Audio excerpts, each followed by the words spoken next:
Et nous sommes de retour au plateau pour la suite de cette émission. Nous abordons notre troisième sujet. Nous parlons de la CEDEAO. L'organisation envisagerait une force antiterroriste régionale.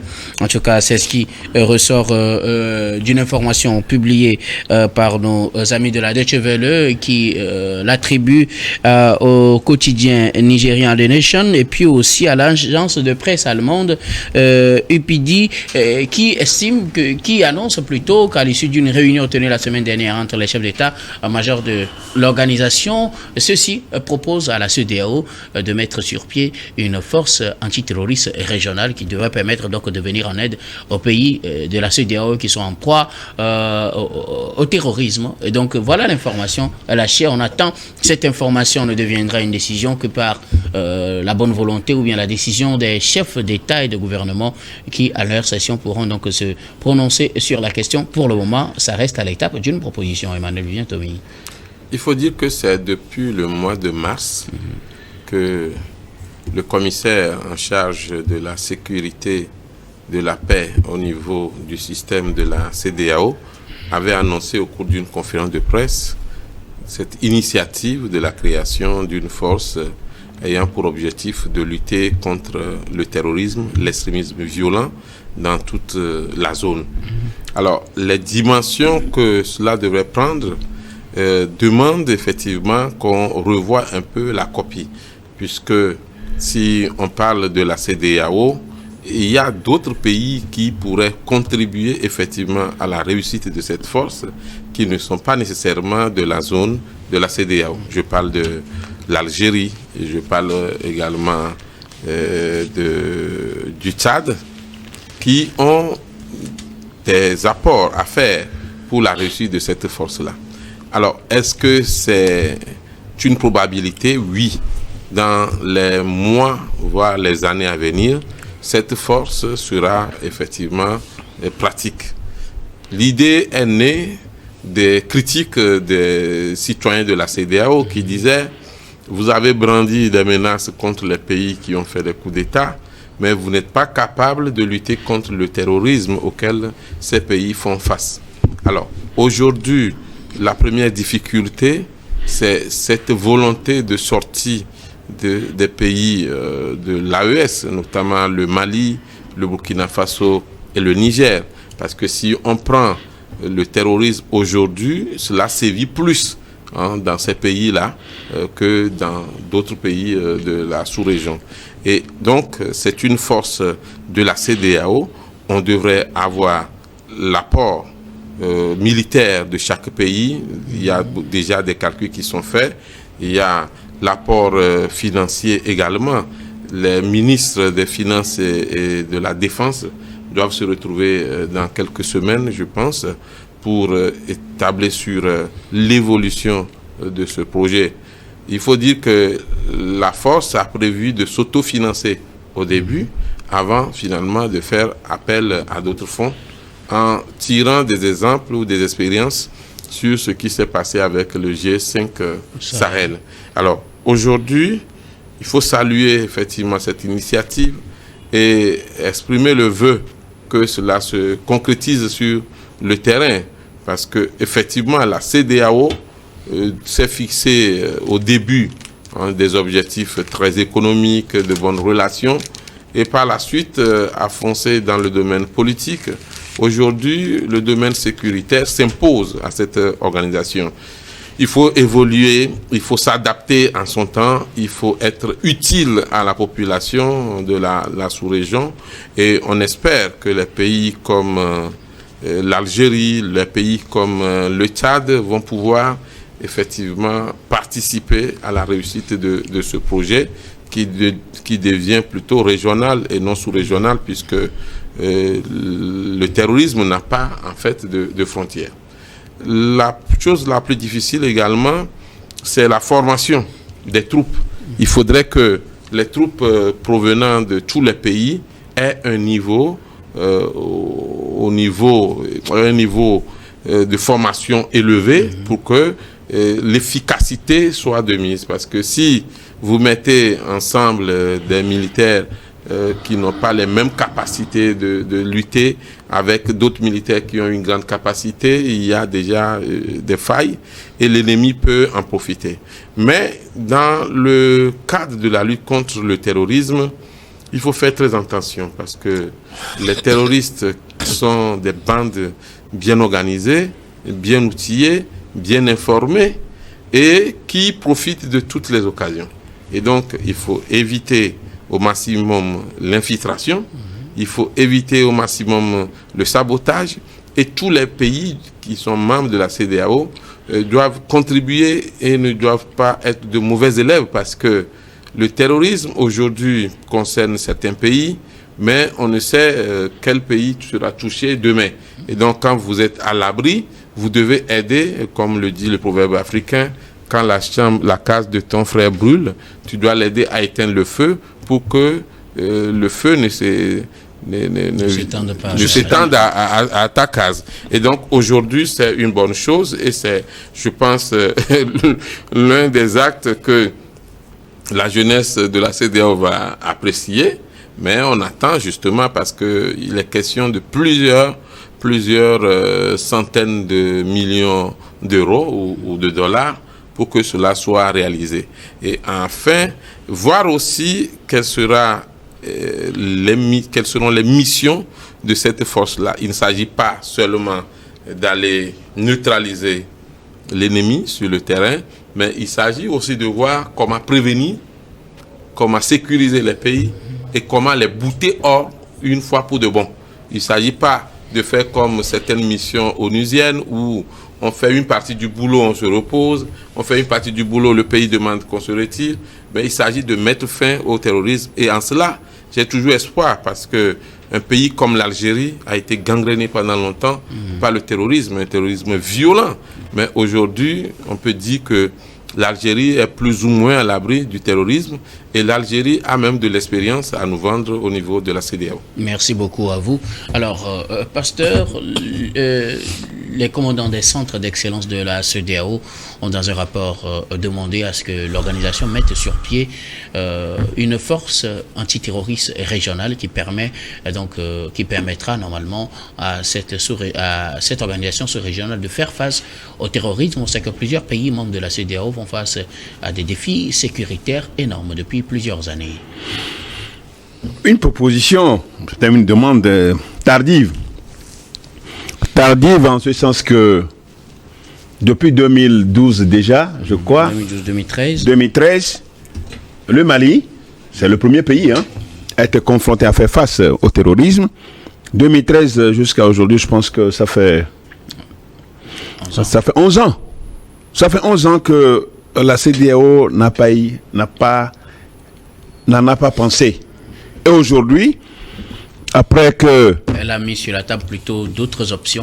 Après que les pays qui sont vraiment touchés par le terrorisme l'ont quitté. L'ont quitté. Donc le Mali, le Burkina et le Niger ont quitté la CEDEAO qui veut mettre en place une force antiterroriste. Bon, la question que je me pose, est-ce que la CEDEAO aura des moyens financiers, sera en mesure de financer ces forces? Est-ce que la France va approuver cette idée?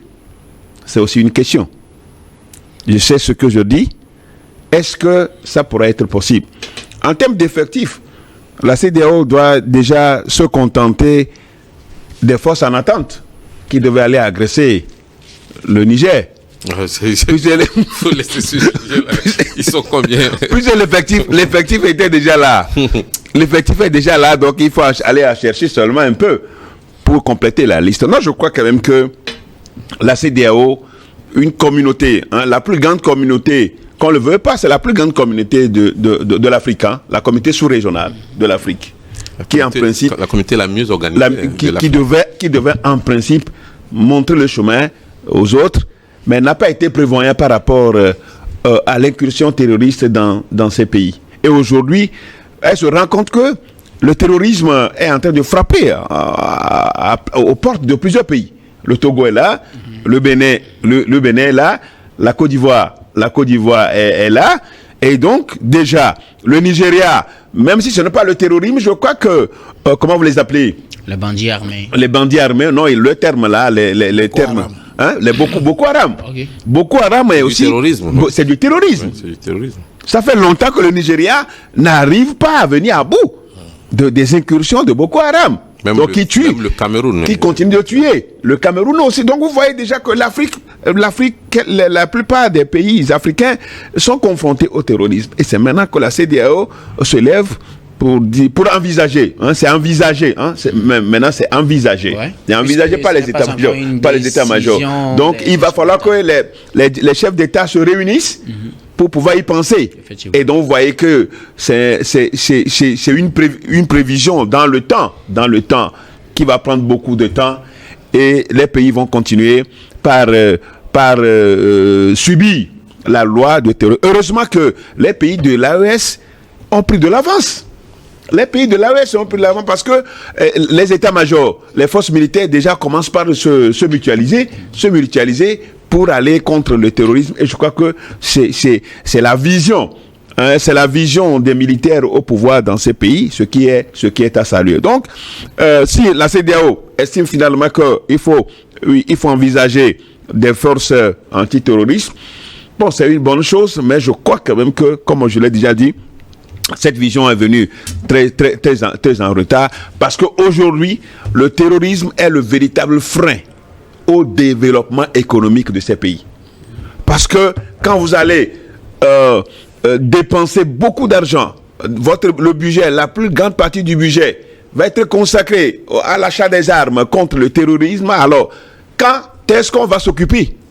On va s'occuper du bien-être alors que les populations ont besoin d'être sécurisées avant tout développement. Donc, le terrorisme a beaucoup fait de mal aux pays africains, et l'Union africaine et la CEDEAO auraient pu penser mettre en place une force antiterroriste pour permettre de bouter hors de ces pays ces bandits, ces gens qui sont financés par l'extérieur pour faire du mal à l'Afrique. Donc aujourd'hui, la situation, comme je l'ai dit, les trois pays qui sont vraiment, le Togo aussi finalement est dedans, hein. Donc on ne le veuille pas, le Togo, le nord du Togo est toujours secoué par le terrorisme. Alors ces pays ont trouvé déjà en la Russie un pays qui leur vient en aide avec des armements sophistiqués contre le terrorisme et continue de gagner du terrain. Bon, donc si la CEDEAO estime qu'elle veut mettre en place des forces terroristes, donc elle est libre de le faire, mais je crois quand même que des forces antiterroristes, je crois que elle est libre de le faire, mais très en retard, et les populations de l'espace communautaire ne vont jamais leur pardonner ce retard ou bien la non-considération, mais cette négligence qui a déjà décimé des vies humaines dans ces trois pays. Et pour finir, comme nous parlons de la CEDEAO, je pense fondamentalement que nous continuons, nous qui sommes de cet espace-là, nous continuons pas à parler de la réforme de cette institution. Il faut réformer cette institution et l'adapter à nos réalités, l'adapter à notre temps et à notre époque, hein, pour ne pas seulement, pour ne pas rester figé par rapport à l'évolution du temps. Cela fait que la CEDEAO aujourd'hui n'est plus prise au sérieux, et on estime que elle est financée par l'extérieur, elle est dictée par l'extérieur, et tout ce qui se passe au sein de la CEDEAO ne vient que de l'extérieur, alors que c'est un espace communautaire qui doit être authentiquement africain et permettre aux pays africains de continuer leur développement, mais malheureusement ce n'est pas le cas. Alors Robert Kossighan, que les commandants des centres d'excellence de la CEDEAO ont dans leur rapport demandé à ce que l'organisation mette sur pied une force antiterroriste régionale. On connaît les défis sécuritaires dans la sous-région. On attend que cette décision soit étudiée par les chefs d'État en leur prochaine réunion. Je pense que c'est suite à des situations et des observations faites par rapport à tout ce qui se passe dans l'espace communautaire que les chefs d'état-major sont arrivés à cette conclusion. Seulement que aujourd'hui, la CEDEAO manque de personnalité morale qui puisse alors réunir tous les pays de l'espace et qu'on puisse parler d'une même voix. Quand nous constatons déjà qu'il y a 3 pays qui se sont désolidarisés de la CEDEAO, comment peut-on mettre aujourd'hui une force dans l'espace CEDEAO sans ces 3 États-là? Alors, il y a un problème. Il y a ensuite le G5 Sahel n'est plus fonctionnel. Or, dans ce G5 Sahel, il y a le Tchad. Alors, comment mettre une force ouest-africaine sans tenir compte du Tchad, sans tenir compte des 3 pays qui se disent de l'AES aujourd'hui? Alors moi, je pense que, comme l'a dit le président Talon, le seul problème de la CEDEAO sont les dirigeants des pays qui, alors, constituent la CEDEAO. Si ces présidents puissent alors se décider à faire des réformes profondes qui vont mettre les besoins et les aspirations des peuples qu'ils dirigent en avant, je pense quand même que ça peut alors donner de l'envie à ceux qui sont aujourd'hui partis. Je veux nommer le Niger, le Mali, le Burkina, à revenir sur leurs décisions pour que voilà, la force communautaire antiterroriste qu'on veut mettre en place puisse avoir de l'impact dans ces pays-là. C'est vrai que ce serait une force de soutien, mais à quel pays? Si la CEDEAO met aujourd'hui une force communautaire en place qui n'aurait pas l'aval de ces 3 pays-là, ou qui ne pourrait pas travailler en collaboration avec ces 3 pays, je pense que ce serait un objectif à demi-teinte atteint. Donc, oui, parce que comment on peut mettre une force antiterroriste qui ne pourra pas travailler avec le Mali, le Niger et le Burkina? Ça n'a pas de sens, sérieusement, puisque quand on dit sont les pays les plus atteints. Aussi, il y a l'influence des lobbies aujourd'hui. Il y a des lobbies qui veulent faire leur place sous le soleil et qui alors supportent ces 3 pays-là. Est-ce qu'ils vont permettre ces lobbies à ce que ces pays reviennent dans la CEDEAO? Parce que pour eux, s'ils revenaient dans la CEDEAO, eux, ils vont perdre leur prestige, leurs intérêts. Alors, ça devient une question d'intérêt. Alors, pour qui va réformer aujourd'hui la CEDEAO? Qui va faire revenir dans la CEDEAO ces 3 pays-là pour qu'on puisse mettre une force antiterroriste communautaire qui puisse agir dans les 16 États de la CEDEAO? Là est ma question. Merci beaucoup à vous tous pour vos contributions sur ce sujet. Il est malheureusement le temps. Quelque chose à ajouter rapidement? Oui, juste ajouter que au-delà de la lutte contre le terrorisme, cette force en création aura également pour mission de lutter contre les changements de constitution. C'est précisé effectivement dans le cahier de charge de cette force-là. Et vivement que cela se réalise et qu'on ne change pas les constitutions comme on veut dans nos pays. Les changements anticonstitutionnels. Les changements anticonstitutionnels. Donc oui. la force-là ne verra jamais le jour. Non, bon, c'est un projet. On va lui souhaiter de l'être. On va marquer la pause. On va lui souhaiter de l'être. Pour la dernière partie de cette émission, dernière partie que nous consacrons bien évidemment au Togo.